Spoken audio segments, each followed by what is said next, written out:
క్రైస్తవ బైబిలే కల్తీ, బైబిల్ని పట్టుకున్న పాస్టర్లే కల్తీ అని చాలా మంది చెప్తారు కదా. మరి Bible is the most powerful and honest lovable book in the world. Bible గ్రంథంలో ఉన్నటువంటి మంచి విషయాలు ఇక ఏ పుస్తకం లేవు. బైబిల్ గ్రంథంలో మంచి విషయాలు ఉన్నాయా? 1000%. ఇందులో ఏ పేజ్ అన్నది ఇవ్వండి, ఏ సెంటెన్స్ అన్నది చదవండి, దానికి అర్థం కూడా మీరే చెప్పండి.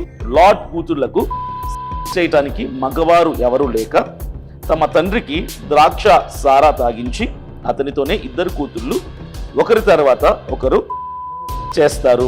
అలా వారు తమ తండ్రి లాట్ వల్ల గర్భవతులై ఇద్దరు కొడుకులను కనెను. అది పరిశుద్ధ గ్రంథం అంట. ప్రపంచంలోనే పరిశుద్ధ గ్రంథం బైబిల్. చదివాక కూడా చెప్తున్నా. అలాంటి వ్యాఖ్యలు ఉన్నప్పుడు అది ఎట్లా పరిశుద్ధం అవుతుంది అనేది నా క్వశ్చన్. వీళ్ళు మనుషులు చేసిన తప్పును దేవుడు రాయిస్తే దేవుడు గొప్పడు అవుతాడు. అబ్బా ఉన్నది ఉంటే రాయించాడు దేవుడు. పక్షపాతి కాదు. అంటే ఇతర గ్రంథాల గురించి మాట్లాడకూడదని ఎతిక్ నాకు ఉంది కాబట్టి నేను మాట్లాడట్లా. ఇక అవి మాట్లాడాల్సి వస్తే చాలా దారుణంగా ఉంటుంది. హైందవుల మీద మాట్లాడి ఒకసారి ట్రైల్ అయిపోయారు. నాకు తెలిసి మీరు సిటీలో కూడా తిరగలేదు. అంటే నేను చెప్తున్నాను, తిరగలేము, తిరుగుతామంటే మరి రౌడీలు ఉంటారో నాకు తెలీదు. క్రిస్టియన్స్ లో రౌడీలు లేరు. మేము రౌడీలం కాదు. ఎవరిని భయపెట్టే వాళ్ళం మేము కాదు.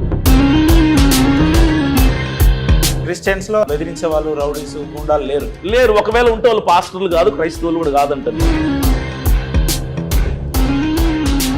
యూట్యూబ్ ఛానల్లో మీరు మాట్లాడే ప్రతి దాంట్లో ఎడ్జికి ఎందుకు బ్రదర్ స్కానర్ ఎందుకు పెట్టుకుంటారు? దాని ఇంటెన్షన్ ఏంటి? మా ఛానల్లో ఉండదు అట్లా. మీరు కొనుక్కునే బట్టలకు కూడా మరలా జిఎస్టీ కట్టుతున్నారు, ఫాస్టాగ్లు కడుతున్నారు. ఎవరికి కడుతున్నారు? ప్రభుత్వానికి. ప్రభుత్వం నడుస్తుంది అంటే ఎవరి డబ్బు మీద నడుస్తుంది? ప్రభుత్వం సింపుల్, ప్రజల డబ్బు మీద నడుస్తుంది. Definitely I need financial support from Christian community. Phone pay, Google pay పెట్టడమే ప్రాబ్లం అయితే మీరు ఎలా పోషింపబడి, మీకు తిండి ఎలా వస్తుంది, మీకు బండి ఎలా వస్తుంది, అట్లా డీజిల్ పెట్రోల్ ఎలా వస్తుంది? కష్టపడండి. నువ్వు చేసేదే నేను చేస్తున్నా, నాకు వస్తుంది, నీకు రాట్లా, నీ బాధ అది. నువ్వు ప్రజల ధనం మీదనే ఆధారపడుతున్నావు, నేను ప్రజల ధనం మీద ఆధారపడుతున్నా. కంప్లీట్గా పాస్టర్ అనే వాళ్ళు జనాల్ని పీడించుకొని వాళ్ళ ప్రజల ఆధారంగానే బతుకుతారని చెప్తున్నారు మీరు. ఇప్పుడు జనాలని పీడించుకొని తినటం అంటే బలవంతంగా లాగటం.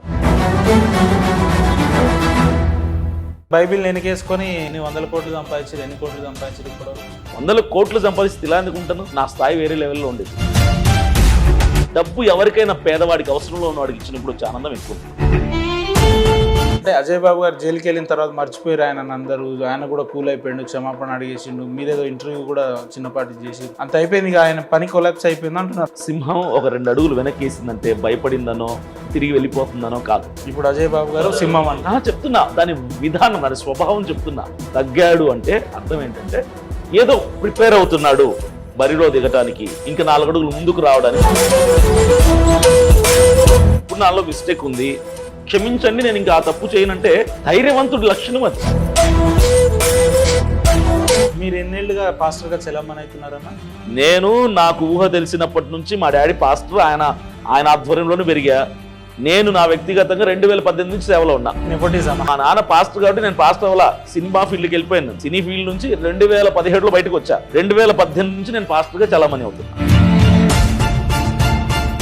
ఛానల్కి ఫోన్ చేసి ఏదో బెదిరించారట, ఏం సంగతి, నీ ఇంటికి వద్దాం అనుకున్నా అది ఎందుకు బ్రదర్ నన్ను టార్గెట్ చేస్తున్నారు? మీతో మాట్లాడదాం అనుకున్నాను, ఇంటికి వద్దాం అనుకున్నాను. నేను అంటే ఆఫీస్కి రావచ్చు కదా, నేను ఇంటికి వస్తా, నీ ఎంత చూస్తా. భవిష్యత్ కార్యాచరణలు ఎట్లుంటాయి? రానున్న రోజుల్లో క్రైస్తవుడు రాజకీయ రంగ ప్రవేశం చేయాలి. అసెంబ్లీలో క్రైస్తవుడు గొంతు వినబడాలి. జరిగిన పని క్రైస్తవ్యంలో యూనిటీ తీసుకురావాలి, ఐక్యత తీసుకురావాలి. అభినయ్ అనే వ్యక్తి ఇక్కడికి వచ్చి కూర్చుంటే 10 మంది పాస్టర్లు నాకు ఫోన్ చేసి ఆయనతో నేను అనుకో, మళ్ళీ అలాంటప్పుడు ఐక్యత ఎట్లా వస్తుంది, యూనిటీ ఎట్లా వస్తుంది? ఈర్ష్య ఉన్న వాడిని ఎప్పుడు మనం యూనిటీలోకి తీసుకురాలి, వాడిని యాడ్ చేయలేము. యేసు ప్రభువును కూడా వ్యతిరేకించిన ప్రపంచం ఇది. అసలు నాకు వేసుకోవడానికి డ్రైవర్ కూడా లేదండి, మా పిల్లలు డ్రైవర్ కొనాలంటే పైసలు లేవు నాకు అన్నాను. ఇప్పుడు చూస్తే ఆయన 4 ఫ్లోర్లు ఇల్లు కట్టి, హౌ కెన్ ఇట్ పాసిబుల్? మంచిదే కదా, సంఘం ఇచ్చుంటారు. సరే నాకు కూడా ఇవ్వండి, అటువంటిది ఏమైనా ఉంటే. మరి మీరు కూడా మారండి, యేసు ప్రభు నమ్ముకోండి. అంటే ఇప్పుడు యేసు ప్రభు అంటే 4 నెలల్లో 4 ఫ్లోర్లు బిల్డింగ్ పట్టవచ్చు. ఎన్ని రోజులు దేవుని పేరు చెప్పి దండయాత్ర చేస్తున్నారు? డ్రైవర్ కొన్న డబ్బు లేనోడు నా తోటి పనివాడైన పాస్టర్ ఈరోజు BMW తిరుగుతున్నాడు. నేనేమనుకుంటానంటే, బా దేవుడు అతన్ని బాగా దీవించాడు అనుకుంటా.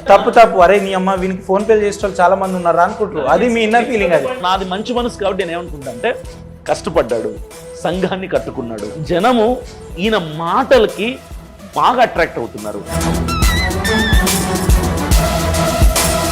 అట్రాక్ట్ చేయడం అంటే ఏంటండి? ఇప్పుడు అభినయ దర్శన్ 10 మందిని అట్రాక్ట్ చేయాలంటే ఏం చేయాలి? సొరకాయ వండితే సొరకాయ తీసుకురావాలా, సుకుడుగా అయితే ఆవాలు వండితే కొత్తిమీర కట్ట, పుదీనా కట్ట కూడా తీసుకొని రావాలి. దశమ భాగం ఇవ్వడానికి సిద్ధపడండి. పాస్టరా మరి ఈయన ఎవరో మనకు తెలియదు కానీ చికెన్ మసాలా, మటన్ మసాలా అన్ని తీసుకురండి అంటుండు. ఈయన కొత్తిమీర తిండి, కరివేపాకు తిండి అంటున్నాడు కదా, అది నేను దాన్ని తప్పు అని చెప్పను, నేను దాన్ని కరెక్ట్ అని చెప్తాను. నేను దాన్ని కొత్తిమీర వాడుతున్నాం, ఎవరిచ్చారు? దేవుడు ఆరోగ్యం ఇస్తే, పనిస్తే సంపాదిస్తున్నారు. దశమ భాగం తప్పేం కాదది. ప్రభుత్వం జిఎస్టీని మనం అడిగితే పెట్టిందా, వాళ్ళే పెట్టారా? జిఎస్టీ కట్టడం నాకు కూడా ఇష్టం లేదు. ఈరోజు కడుతున్నామా లేదా? చాలా మందికి ఇష్టం లేదు, పేదవాళ్ళకి ఇష్టం లేదు. పాస్టర్లు ఈజ్ ఈక్వల్ టు ప్రభుత్వాలు, అంతేనా? మరి సంఘం నడిపిస్తున్నారు కదా. ఒక 100 కోట్లతో మేము ఒక పార్టీని పెట్టాలనుకుంటున్నాం, మీరు ఇనిషియేట్ చేయండి, ఆర్గనైజ్ చేయండి అనగానే తను ఫైనాన్షియల్ గా స్ట్రాంగ్ అవ్వచ్చు అని చెప్పి అత్యాశతో లొట్లేసుకొని పోయిండు, ఇరుక్కుపోయిండు అని చెప్తాను. స్వార్థం కాదది. క్రైస్తవ కంఠం అసెంబ్లీలో మోగాలి.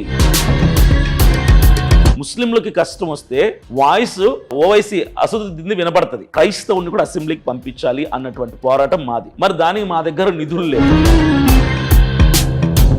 మరి ఉన్న పలంగా ఈ రాజకీయ పార్టీల మీద ఎందుకు దృష్టి మళ్లించింది మీకు అంటున్నాం? ప్రవీణ్ పగడాల గారి విషయంలో అన్యాయం జరిగింది కాబట్టి ఏ ప్రభుత్వం మాతో నిలబడలేదు, ఏ పార్టీ మాకు న్యాయం చేయలేదు. ఆల్కహాల్ తీసుకున్నాడు చనిపోయింది అని చెప్పిర్రు, డిక్లరేషన్ ఇచ్చేసి అయిపోయి. ఇప్పుడు వాళ్ళు దేవుళ్ళు కాదు కదా చెప్పింది నమ్మేటానికి. మాకు కూడా ఒక సెన్స్ అనేది ఉంటుంది. ఇదే పోలీస్ డిపార్ట్మెంట్ గతంలో ఎప్పుడు అబద్ధాలు చెప్పలేదా? ఎప్పుడు కల్పితాలు కట్టుకథలు చెప్పలేదా?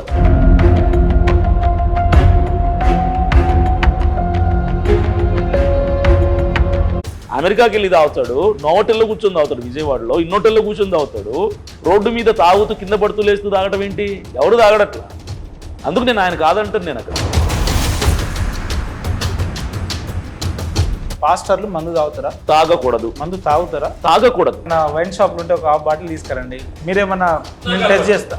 నాకు టీ కాఫీ అలవాట్లేదు. పగల వరకే, మళ్ళీ సాయంత్రం అయితే ఎవరి పని వాళ్ళకి. అదే కదా 2017లోనే అన్ని డ్రగ్స్ని వదిలేశాను నేను. షాలేం రాజు గారు అని పేరు విన్నారా ఎప్పుడన్నా? ఆ వ్యక్తి చేసిన వ్యాఖ్యలను ఎట్లా చూస్తారు మీరు? షాలేం రాజు గారు ఏం తప్పు మాట్లాడారు?